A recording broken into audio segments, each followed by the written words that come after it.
Whoever came up with the old saying you shouldn't judge a book by its cover will be eating their words after this video. So growing up in the 80s, 90s, and even early 2000s, every child has a favorite bedtime story or book series, something that has captured their imagination and made us a little bit smarter. But not all books are wholesome. In fact, there have been some children's books written that don't exactly have positive effects. I'm talking about books that if they got into the hands of a youngin would cause them to grow into, imagine Donald Trump without the money. Jaw-dropping, cringe-worthy, or just plain ridiculous, it's unbelievable that any of these books ever made it onto store shelves, let alone into the hands of children. So prepare yourself for this one and to lose just a little bit more faith in humanity, because here are 10 inappropriate children's books that actually exist. Number 1 is I Wish Daddy Didn't Drink So Much. Oh boy. Written by Judith Vijna and published in 1998, this uplifting story is brought to you by the same author as My Big Sister Takes Drugs, Saying Goodbye to Daddy, and She's Not My Real Mother. There is a whole spectrum of traumatizing reading material that this author has pumped out. I Wish Daddy Didn't Drink So Much tells the tale of a young girl dealing with an alcoholic father. Now, this story initially was aimed at children who can relate to the issue of an alcoholic father, but has since seen a spike in sales as a popular gag pregnancy gift. That's a disturbing gift to give a pregnant woman. It's like, here, I'm sure the father was drunk when that happened. Congratulations. Number 2 is Cooking with Pooh. Written by Marlene Brown and published in 1995, Cooking with Pooh is just one of many Winnie the Pooh stories that were poorly titled. Described as the perfect combination of a book and activity in a reusable box, the pages offer simple step-by-step directions for making cookies, pizzas, and sandwiches, as well as edible holiday ornaments and much more. Popular with kids, the book actually has a 5 out of 5 review on Barnes & Noble because, well, the content is great, it's mostly just the title that's poorly worded. This is of course the first of many poorly worded upcoming Winnie the Pooh books, including Pooh Got Stuck, Pooh on My Lap, and Smells Like Honey, Pooh, in bookstores near you soon. Number 3 is Little Bobby is Drunk Again. This book is unsettling for multiple reasons. Let's start with the fact that Herbert Biddleman was never a real person, but instead a pseudonym for the real writer, L. Ron Hubbard. Yeah, if that name sounds familiar, that's because he was the father of modern Scientology. In fact, Little Bobby's Drunk Again became the manifesto for Scientology. This uplifting book tells the story of Bobby Gulping Whiskey,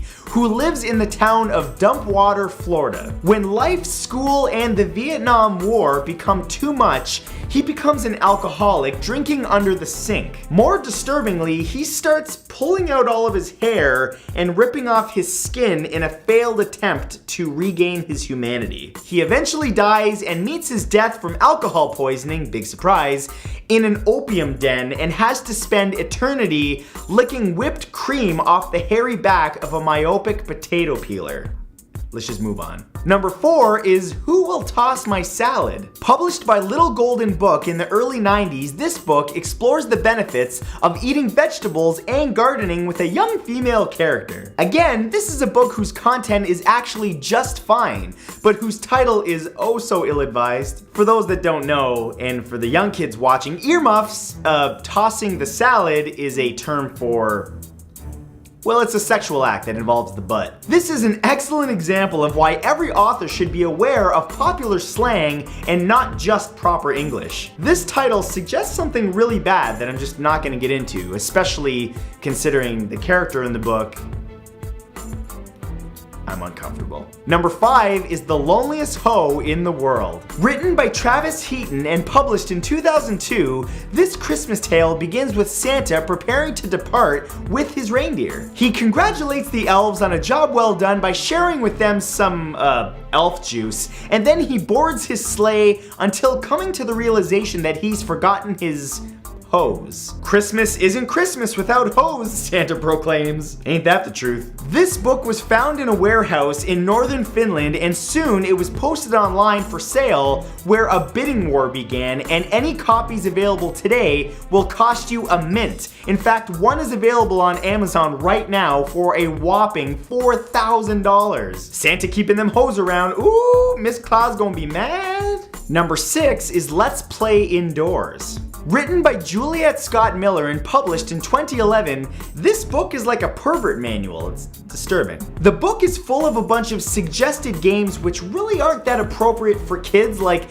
Post Office, where one player becomes a mailman and is supposed to go around delivering hugs and kisses to other kids. There's another game called Poor Pussy, in which one player acts like a scolded kitty walking around on all fours looking for an owner who must say to them "poor pussy" 3 times without cracking a smile. I'm not gonna get into the other games because this is just like a really disturbing book, but yeah, highly recommended that you do not purchase this for your child unless you want them to have therapy bills, you know, for the rest of their life. Number 7 is You Can't Be an Astronaut, It's Just Not Realistic. Nothing like a book that encourages our kids to be their best. Written by Joseph Smets, this book is a 26-page story that documents a boy who meets astronauts and shares his dream of having their career in the future. Except that they point blank tell him not to bother. They go even further by telling the boy of the complicated prerequisites and the difficult trigonometry involved. And when the boy then asks if he could be an astrologist instead, they tell him astrology is a joke of a career. Something tells me author Joey had a little bit of a rough childhood. I don't know what it is. I don't know, it's just, he's got issues. Number 8 is Games You Can Play With Your Pussy.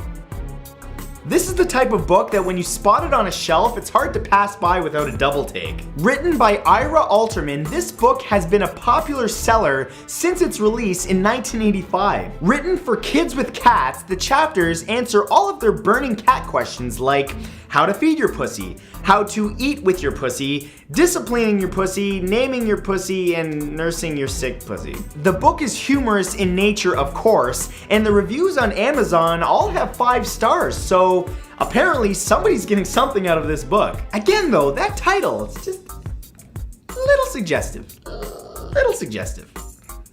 Very suggestive. Number 9 is The Night Dad Went to Jail. Written by Melissa Higgins and published in 2013, this book is all about how to cope with and what to expect when someone you love goes to jail. It follows a young rabbit who goes through the motions of what it's like to experience his rabbit father going to jail. This author has also written other uplifting life lessons such as Weekends with Dad, What to Expect When Your Parents Divorce. Okay, I get what the author is trying to do here by helping young kids cope with real life situations, but damn, kids already don't read that much. We don't need to scare them off with books like this. Next book in the series, How Little Jimmy Got Ebola. It's educational. And number 10 is Go the F to Sleep. Written by Adam Mansbach and published in 2011, this one is likely the most infamous of all of the books on this list. It became an Amazon bestseller a month before the book was even released. Go the F to Sleep was inspired by the author's personal anguish over his lack of sleep while nursing his then 2-year-old daughter. What started off as a joke received so much positive feedback online that Adam got to work writing the children's tale in the story of a classic rhyming bedtime story. It has since become an internet sensation with celebrity readers and audiobooks available for purchase. In fact, the entire story, as read by Samuel L. Jackson of all people, is on YouTube for your listening pleasure right now.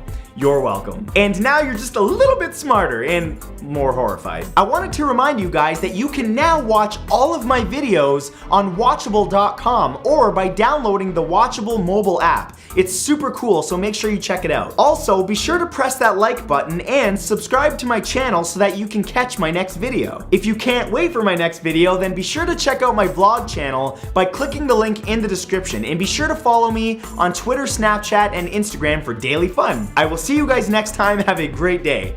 Bye.